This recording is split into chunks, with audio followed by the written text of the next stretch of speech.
Today's conversation is sponsored by First Generation Capital Partners.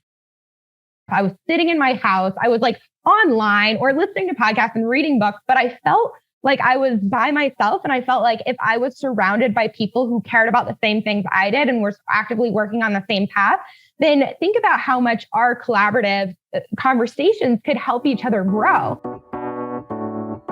Yeah.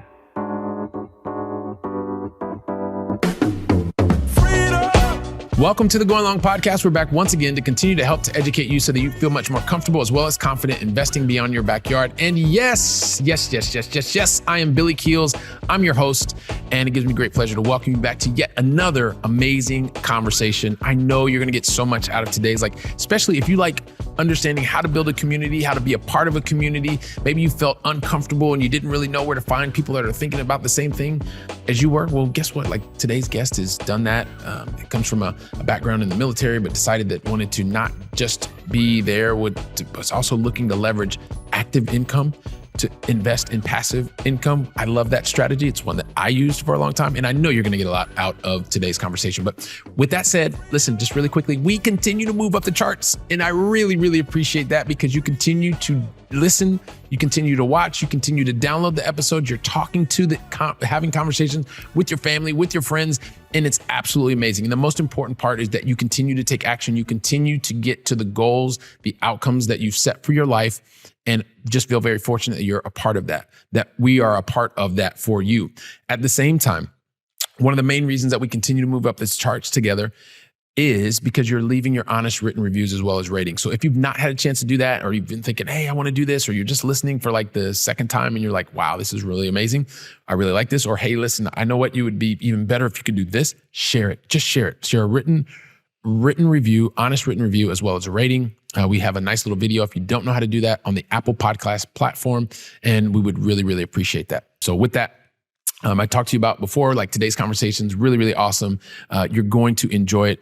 Today's guest started out in the military, by default, was a long distance investor, literally from the West Coast to the East Coast, was listening to some advice by family members, decided to take action, was an accidental landlord, and now has built up an amazing portfolio in a very short amount of time using a very specific niche secret strategy that you'll want to listen to so that you can do something very similar, if not the same, once you speak to your teams about it. I'll just kind of leave it there. But you're going to enjoy today's conversation with Shelby Osborne, and we'll get to that just after this. So if you want to know how you can be ready to build your own long-distance investing community based on these 5 simple pillars, then guess what? Today's the conversation that you're going to want to listen to until the very last word, seriously, the very last word, I promise, because today's guest not only began her career, started one place, and also has retired from the military. She then went into, transition into the sales arena. And of course, that is music to our ears here on the Go Along Podcast, because we have so many people that are in the sales profession. And also since then, she's focused on real estate and helping military members as well as investors find the right asset for them. She's also the founder and CEO of 5 Pillars Realty Group. It gives me great pleasure to welcome to today's conversation, Shelby Osborne. Shelby, welcome to the show. Thank you so much. I'm so excited to be here. Yeah, this is I'm looking forward to everybody in the Going Long family learning so much from you, getting to know more about your story and knowing about the many people's lives that you've already impacted. I don't want to tell the whole thing, so I'll just kind of be quiet and then let you tell your own story. But the thing is, as you know, Shelby, you're going to get 5 questions for sure. You're going to get 2 in the beginning. You're going to get 3 in the end. You're probably going to get a lot of questions in the middle. The thing is, I don't know what those questions are yet because it's really going to depend on what you answer. So just kind of curious. Bring it on. I figured as much. Yeah. Why did I know you were going to say something like that? All right, cool. So here's the thing. You're ready for us to get started? I'm not even going to ask you because you already said bring it on. So the very first thing that the Going Long family wants to know, Shelby, is could you help us understand where do you live in the United States? Yes, I live in Charlotte, North Carolina. Wow. I think is that the Queen City? It sure is. Yeah. Wow. Cool. Something like that. Well, see, we go learning all kinds of stuff. It's a very, very awesome town. Lots of things happening in that city about now. So appreciate you sharing that. And then also, what is the most positive thing that has happened to you today? Over the last 24 hours, not today. Over the last 24 hours, what's the most positive thing that's happened to you? Well, it also happened today, so Okay. it works All right. both Awesome. ways. All right, cool. I have been posting on Facebook and Instagram some thoughts that I've just been having and reflecting on and sharing them with the world. And I had a message this morning because I have my post set to just my friends. And I had a message from a woman who asked me to make it public so that way she could share it with her kids. And she said that she really liked my message. So I was like, that's really cool. There's a mom out there who wants her daughters to read what I've been posting. And it made me feel lots of things. So cool. That is very awesome. So, and it's great because you're like impacting lives of people that you didn't have a direct access to. So like power through influence and positive impacting. And thank you so much for sharing that, because that is really, really awesome. The world needs much more positivity, positive stories like that. And it's great that you continue to go out and post on your Facebook and on your Instagram. And I'm sure you're going to tell us more about how people can find out about that and get uplifted and all that positivity and stuff like that. But here's the thing, Shelby, I kind of need to ask you for a favor. I asked you for one earlier, but nobody knows that. But now they do know that. And so I need you to kind of help me, because the thing is, Shelby, I try to tell your story literally in like a second and a half. That's not possible, right? Because you've done way too many things. You've impacted too many lives. But I try, because I like to kind of set the bar high and see if I can give myself a challenge. Never going to happen. You've done too many things. So I need your help. If you can actually tell us your backstory in your own words, and at the same time, Shelby, if you could think about some of the major decisions that you've made to get to this point in your journey, and then from there, we'll see where you and I take the conversation. How's that sound? Sounds great. I can handle it. All right, cool. Over to you. Okay. Perfect. So my story with real estate actually starts a couple years before that, when real estate wasn't even a thought in my mind. I was active duty in the military for 6 years. And after being in the military, I became increasingly frustrated with some of the restrictions and things that have always been done a certain way. And I started looking ahead to my future, as I feel like possibly a lot of people do when they're in, a W-2 job or in a job that doesn't necessarily fulfill their needs. They start looking ahead and thinking about, is this what I want to do with the rest of my life for the next 5, 10, 15, 20 years? And I learned so much from the military, but I also realized that it wasn't what I wanted to do long-term. So I decided in the middle of 2017 that I wanted to get out to pursue real estate full-time as an investor. So I decided to get out, and I needed a way to generate active income to fuel my passive income goals. And I decided to get my real estate license because I figured those were kind of nested in the same direction. And I got out in 2018 and pursued both of those avenues full steam ahead. And over the next couple of years, I've built up the 5 Pillars team at eXp Realty. And I have a portfolio of 74 rental properties and have built the Pints and Properties Real Estate Investors Meetup, which is now nationwide, as a way to give back and provide value to people who are considering jumping into real estate as well. Wow. That's a lot. That's a whole lot. I mean, wow. So from the starting the group, and that is a meetup group, and you're doing that, I guess, virtually, so that if it's nationwide, so that's kind of cool. It's probably even worldwide, I'm going to assume, or it will be pretty soon. They are actually in-person meetups. Cool. The way that it's set up actually is, so I had my own local meetup that I created and was running, and then other people in other cities, because we're kind of loud on social media, we're like, hey, that's a cool concept. I'd like to do something similar in my market. And so I created a system in which they could start up their own meetup and then run their own show. And we highlight them on our website and on our social media platform to spread the word. That's really, really awesome. Amplification. Yes, we like that. So there's a couple things that you mentioned before, right? So from the fact you started out with your real estate, but it was 6 years active duty. And yes, to your point, you mentioned, just like a lot of people, because there are a lot of people that are listening here, running on treadmills, cooking dinner and all other kind of stuff, that are in, high paid professions, and they're, doing these things, and they realize a couple of years in, like, hey, listen, this may not be the thing. But you're very kind, because you said yours was like 5 or 10 or 15 years. But many people think about this, what we're going to do for the next 40 years, and they keep doing it for quite a while, and you realize that it wasn't your thing. But you mentioned 2 things, active income to passive income. I really want to come back to that. because I think that's really important, just how you think that through or how you thought that through. But even before then, like you were in the military, you were active in the military.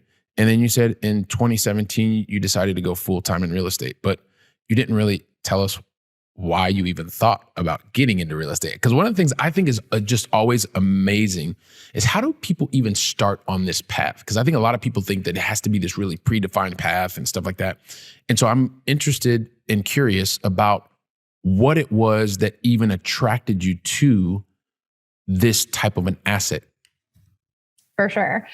So a lot of things started happening at the same time. My frustrations with the military were increasing as I had moved from my first duty station, which was in Washington State. And I had bought a house as a second lieutenant, brand new in the Army.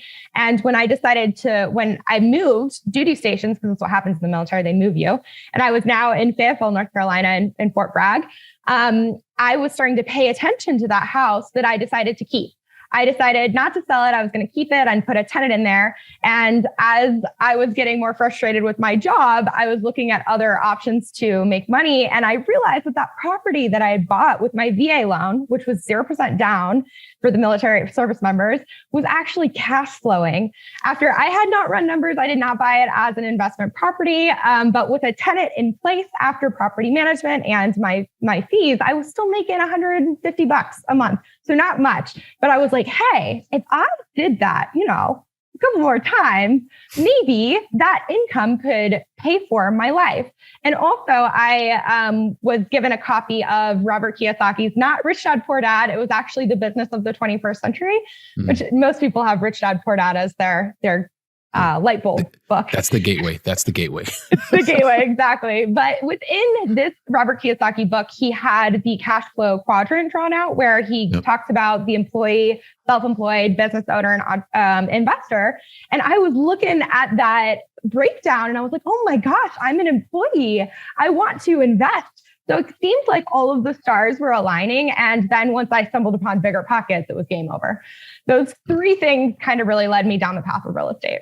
Cool. So you had the frustration that was going on with your job. You had so you were in Washington State and you went back to the East Coast. Is that right?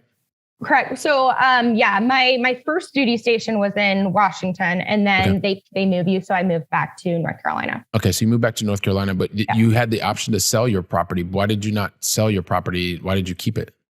So I kept it mostly because I had my dad bringing in my head.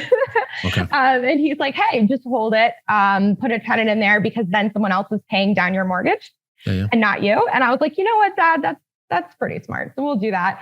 And then also values were increasing so rapidly in Washington. It just made sense to hold on to something I bought for $158 that's now worth like $360 because real estate's crazy like that. Yep, depending on the location. Yep, absolutely. So that's really, and I'm glad that you said that, right? Because sometimes I think people, you have this thought that like there's this master plan or you're doing this, you're doing that, but you were just open to listening to something that your dad said.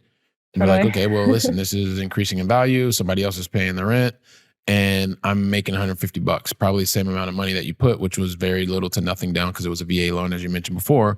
Like you can't get that. You couldn't get that in the bank. So it's either get 3 cents from a bank after 6 months or $150 a door. You do that a couple of times and it's kind of like, all right, well, this is starting to make sense. And then so those were the first two things. And then the third thing was you saw Rich Dad, Poor Dad or not Rich Dad, Poor Dad, sorry. 21st Century, you got into the Kiyosaki world, started to open your mind, and you decided that it was time to continue to take more action. Yes. Oh, hey, by the way, everybody, if you couldn't just see that, if you're not watching the video version, like Shelby did this kind of like, wow, movement. So you need to go check out the video version. I know that I do this all the time, but yeah, she just did this like kind of cool dance. So that's really interesting. And I'm glad you shared that. Because it is just a matter of doing it. So you were a long distance investor also too before it was like cool and fashionable and all that stuff. So fellow trendsetter, which is awesome. But then you also said something else that I think is really interesting, or actually even before we get into that active and passive, like a lot of people would have been afraid to do what you did. Like, and you and we were mentioning this earlier before, like I live in Barcelona, Spain, and I've only purchased assets that were thousands of kilometers away, right? I don't know what it's like to purchase down the street. And you did the very first kind of the asset that you purchased, and then you were you were like literally on the other side of the left coast to East Coast in the US. Totally. Like fears that you had, things that you were going through, like, because that's not normal. That's definitely contrarian to what most people would even do, think, and then let alone act upon.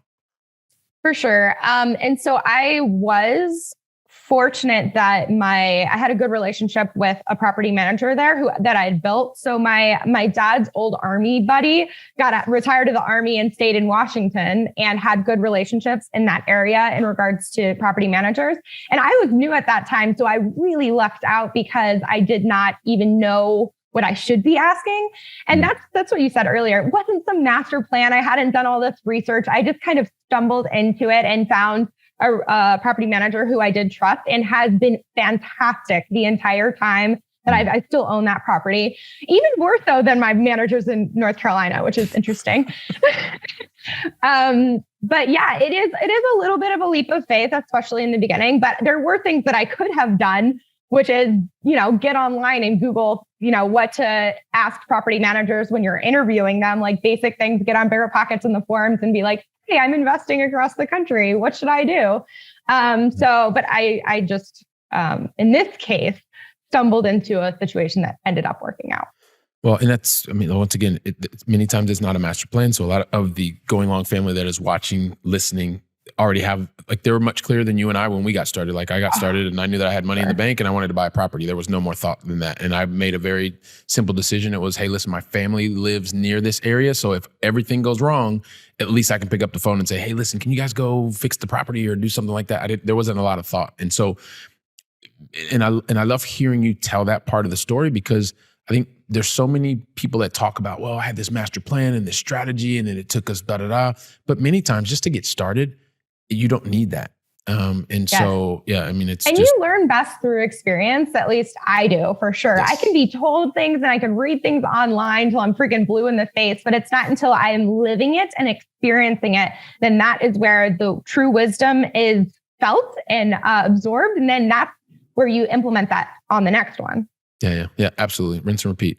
So Shelby, you mentioned earlier, appreciate you coming back to that point. You gave great insight, at least the question. I'd love for you to expand a little bit more, because you mentioned that as you were in the military, you decided to go full-time in 2017, but you also then decided that you needed, I don't know if you said if you needed or you wanted, to me in my mind, they're a little bit different, but you were looking for active income so that you could go fill your passive income. Break that down for us. Talk to people, help us understand what you mean by that. Yeah, sure. So that, as we've already talked about, the one in Washington where I put 0% down and got that first door, if you would. But it was the end of 2017 where I was still in the Army. I didn't get out until 2018, where I bought my first intentional investment property. And this was a 25% down, just conventional investment purchase. And I closed on that property, which was only a $75,000 duplex. And I signed away enough money for me to quickly realize that I could not do this again and again and again, or all of my savings would be gone unless I had a way to replenish my reserves and just my income in general to continue doing so. So that's when it really hit me that I needed a way to make money to invest again and again. However, that actually changed over time too, because as you go and live and experience, you gain, wisdom and insight, right? So I put that 25% down on that first intentional investment property. And then I discovered the BRRRR strategy. So I realized that of course, I wanted to be making as much money as I could in sales to help with all of the extras that go along with investing in real estate. But the BRRRR strategy, the buy, rehab, rent, refinance, repeat, so you could recycle funds, was a way that I was able to scale so quickly because I had that one chunk of change and was able to recycle it on multiple properties. So every once in a while, so you're able to recycle, right? And this is the important part. So you just broke down the BRRRR strategy. I know people mention it a lot of times, but maybe there's someone that's listening for the very first time and they're like, hang on a second, what do you mean you recycled money? What are you talking about? I don't understand this. And this sounds really cool. I'm a high paid professional, and it sounded like you were figuring out that you had to start to replenish the coffers for more cash, but Break down what the BRRRR strategy is and how it helps you get to a specific outcome. Absolutely. So the BRRRR strategy is when you buy a property that is generally either under market value or distressed, generally distressed in my situation. What is distressed? So just so people understand. So this means that it's generally not move-in ready. Maybe it's incredibly dated. Maybe it needs a new roof and HVAC system. All of these potential, lots of potential for this property to increase in value. So you're buying it in this state. And then the next phase is that you're going to renovate it. You're going to do everything that you need to do to the property to get it back up to as high as you can in market value, rent ready, a property that you and your family want to move into. So that's the buy and then the rehab. And then the next one is you're going to rent it. Now that it's in this great condition, you can find a tenant to rent the property at top of market, ideally. And then after that, it's renovated, it's got a tenant in place. You can go to a lender and say, hey, I have this property with this value and a tenant in place. Can I refinance it? Or if you bought it cash, just finance in the first place to pull out the value that you've put into it. Ideally, the cost to purchase it and the cost to renovate it, you're able to recoup those funds by refinancing it. And now that you've pulled out that money, you can go do it again. Which sounds awesome. And I'm sure that there are a lot of people that are thinking to themselves, well, this sounds really simple. But there's one thing that you just said, Shelby, that I'm trying to figure out what that means. So you've just gone through and you're renting it.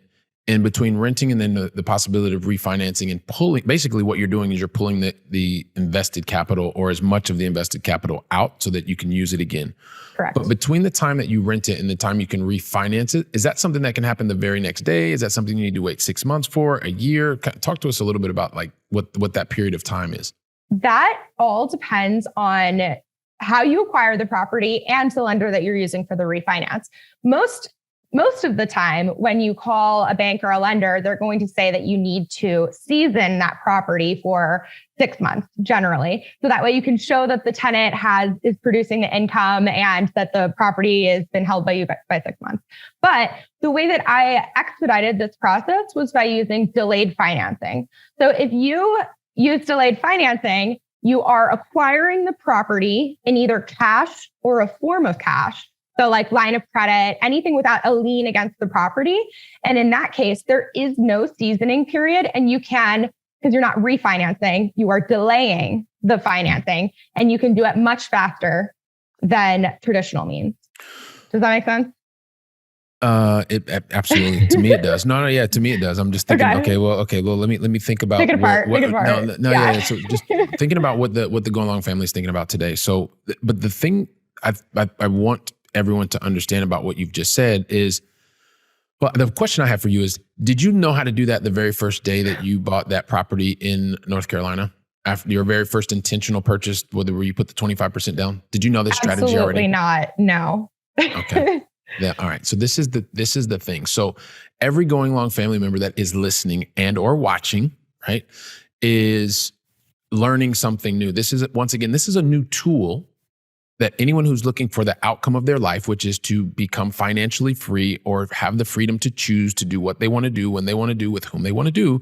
Shelby, you are sharing a new tool with them. So, but there are a couple words that you use that I want to make sure everybody understands. When you talked about seasoning, that is just the amount of time that a lender says that you need to show a particular, it could be seasoned 6 months, like you said before, like you need to be able to show 6 months worth of records, or it may be a 1 year seasoning period, just so that, the idea there, Shelby, is so that you can verify, or the banks can verify, or whoever your lender is, that what you say is the case is actually is the case. If the income is the income or the expenses are the expenses. Is that correct? Yes. Okay. All right, perfect. So you talked about seasoning, and then I think you used another term that maybe someone may not understand when you talked about the HELOC, right? So you said this is something where there's not a lien on the property. And I would, maybe if you could break that down, because this is really where I think everybody wants to really know the secret sauce. Okay. So in order to waive that seasoning period for the delayed financing process, that first time when you acquire the property, when you do the buy on the BRRRR strategy, if you buy it without a lender, essentially. So like a formal lender, because when you buy a home with a formal lender, they're going to put a lien against the property saying that if you default, then they have every right to take back this property in full. Like really, they're the owner. And if I'm butchering this, you can absolutely, step in. No, you're doing fine.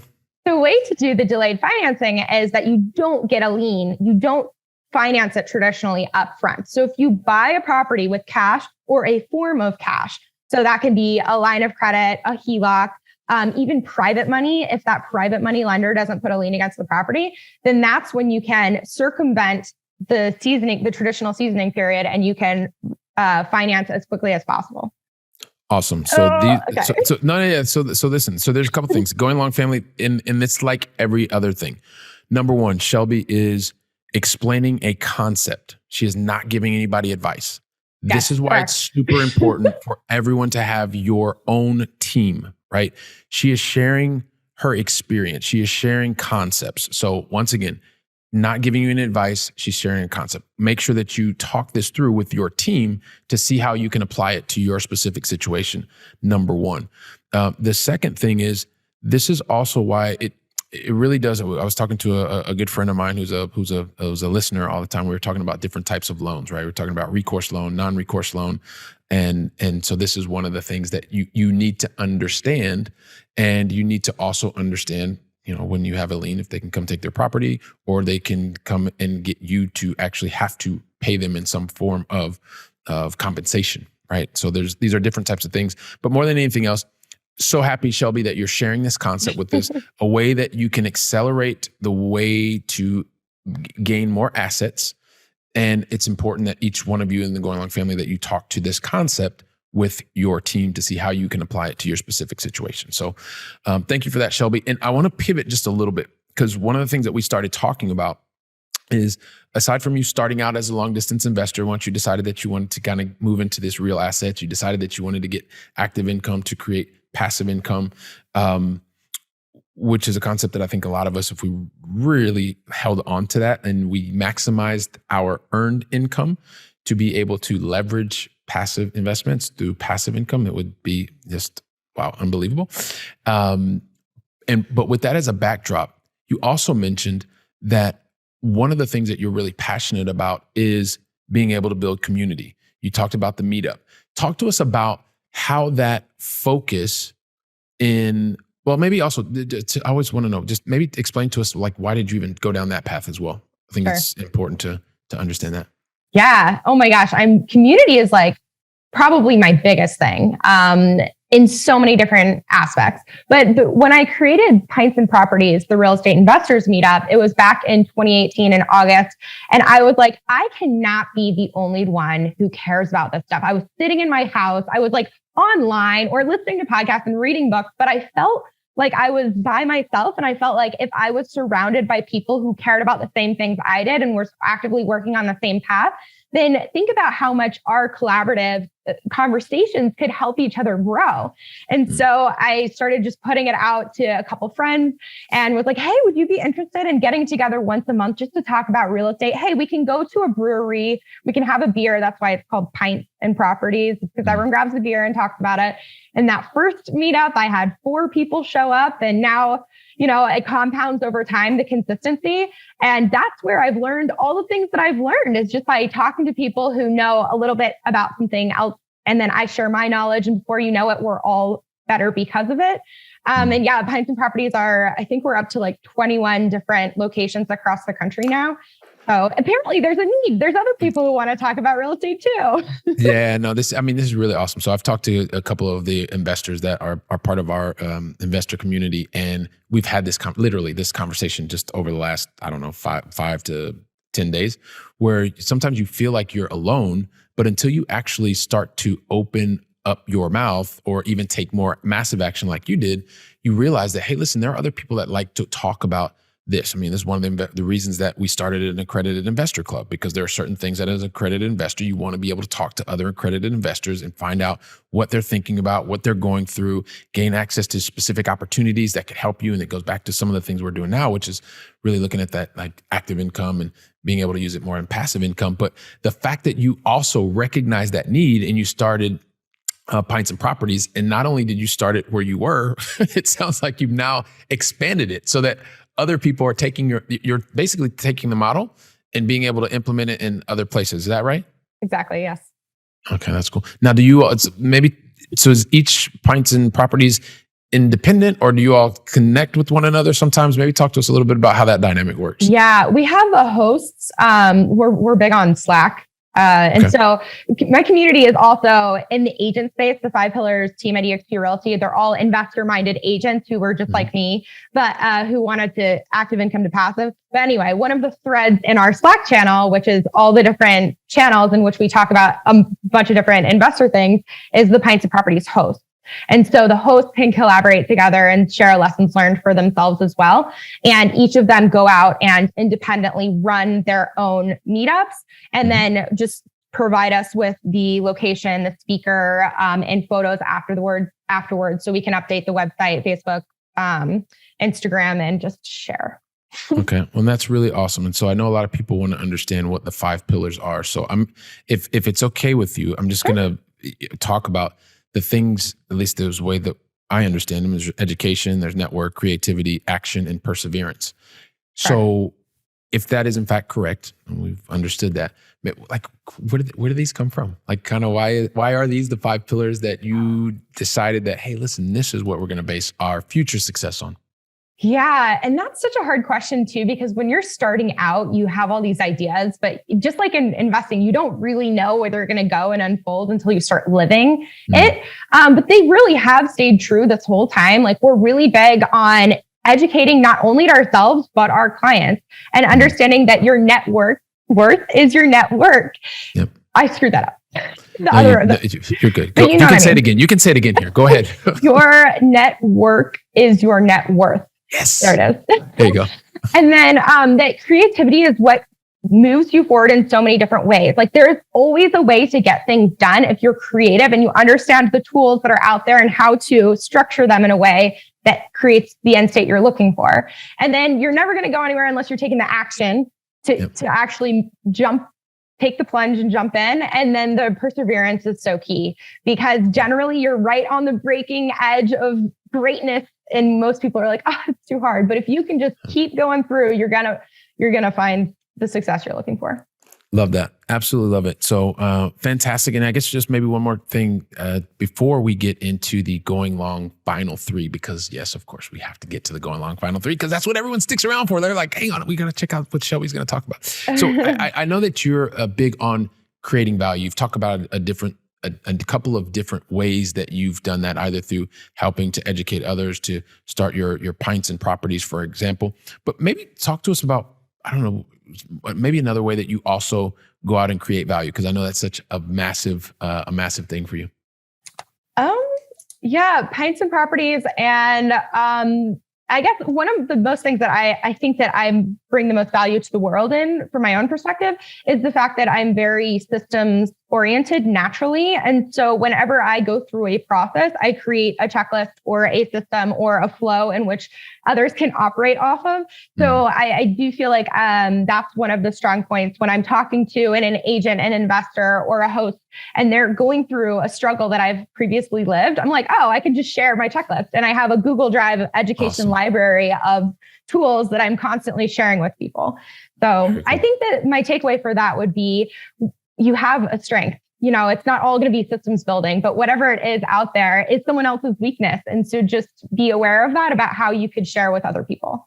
Fantastic. Yeah. When you can look to be able to complement others, share where you shine, where someone else may not. It's a great way for collaboration. So I appreciate you sharing that with us again and just giving us another example as to how you continue to go out and create value. Absolutely appreciated. And like I said before, Shelby, like the thing is, we got to get to the going long final 3. But the thing is, I never asked the going long final 3. Well, you've already, okay, that was the question I was going to ask you. I was like, hey, are you ready? Because I don't ever ask anybody unless you're ready. But you're already like, Billy, just get to it. Just get to it. All right, I figured you would be.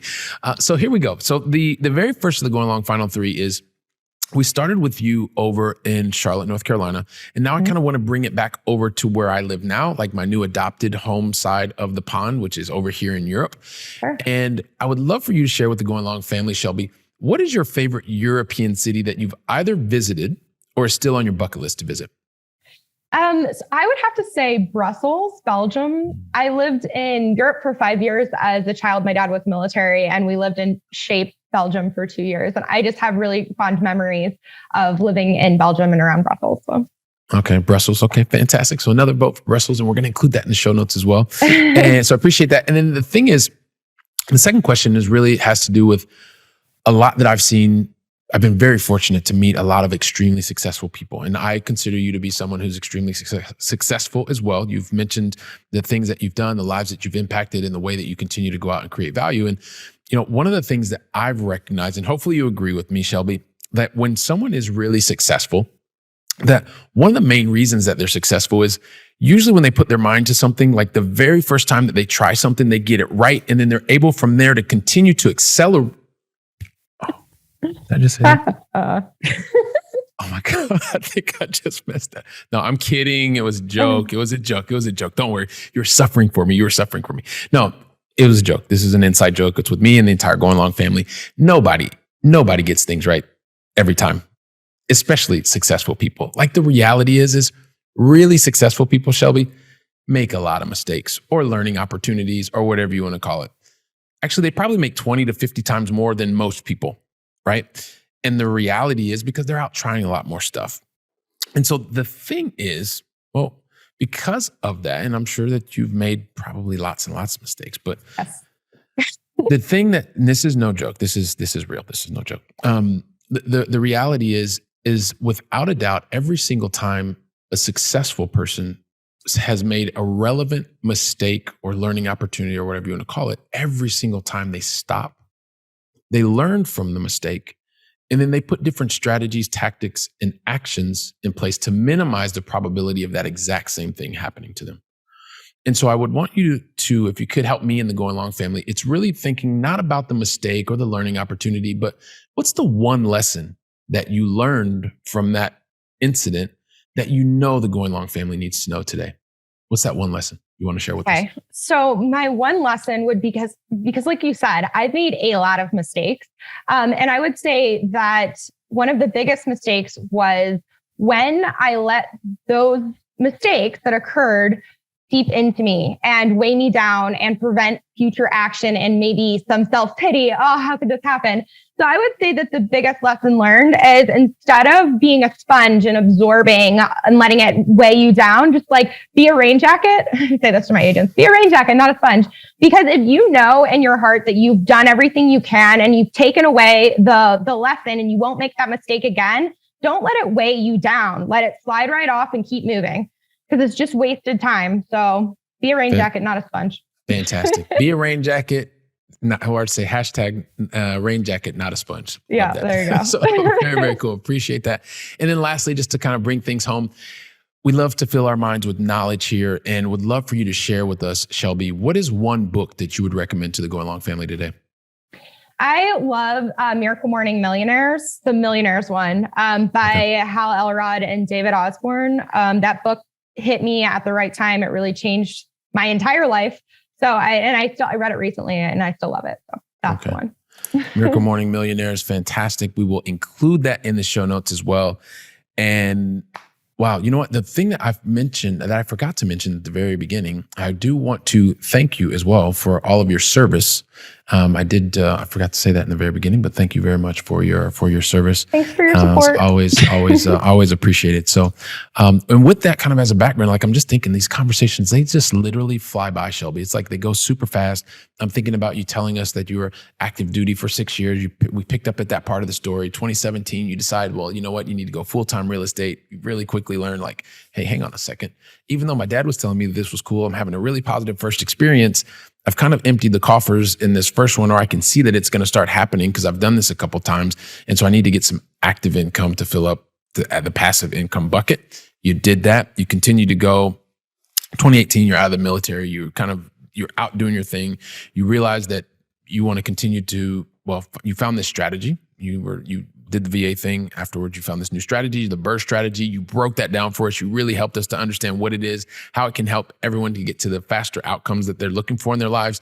You've also talked about your passion for going out and being able to create communities like Pints and Properties, which is not just where you are in North Carolina, but it's also in other places, like 21 different places. So it's continuing to add loads of value so that you can help others to move forward. You even talked to us about how you help people with the standard operating procedures and processes and being able to share those, because that's something that you also love to do.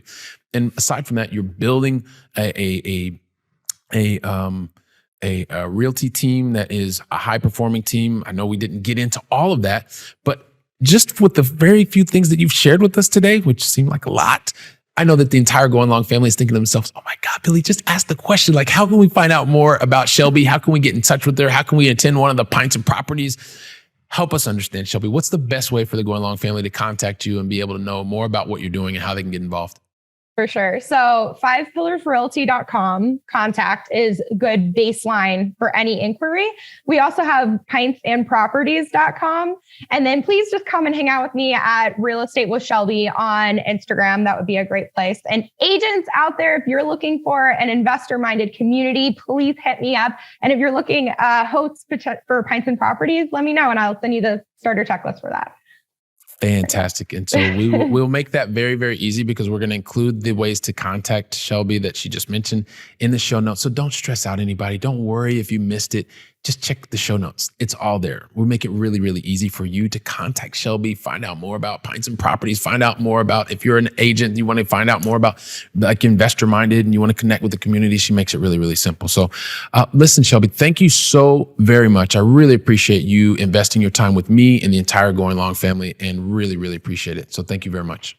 Thanks so much for having me. It was awesome. Loved it. All right. Fantastic. Hey, Shelby, if you can give me like 15 seconds, I just want to say the last words to the Going Long family. Sure. So really quickly. So Going Long family, like, wasn't today's conversation awesome? Like, Shelby started out with the positivity, brought the breakdown, helping you understand the BRRRR strategy, and even gave you a way to contact her and find out more about what she's doing at her brokerage group, and also with Pints and Properties. That's really, really cool. Check the show notes, everybody.